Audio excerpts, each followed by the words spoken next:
కళ్యాణ లక్ష్మి పథకాన్ని కొనసాగిస్తామని మంత్రి పొన్నం తెలిపారు. రాజకీయ కుట్రలో భాగంగానే కోర్టులో కేసులు వేశారని ఆరోపించారు. కోర్టుకు అన్ని ఆధారాలు సమర్పిస్తామని చెప్పారు.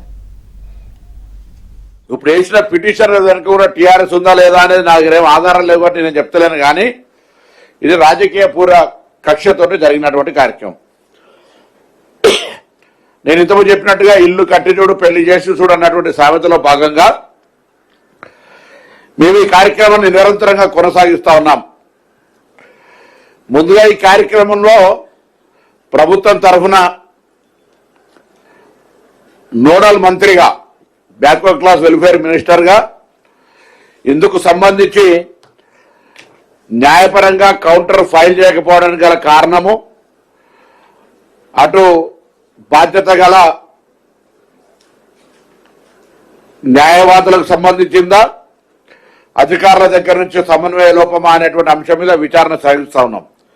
కానీ తప్పకుండా న్యాయస్థానంలో దీన్ని మళ్లీ గెలిచి గతంలో ఇచ్చిన స్టేను వెకేట్ చేయించి తెలంగాణ ప్రజలకు మళ్లీ షాదీ ముబారక్ కళ్యాణ లక్ష్మిని ఎక్కడ కూడా ఇబ్బంది లేకుండా యథావిధిగా కొనసాగించే బాధ్యత ఈ ప్రభుత్వం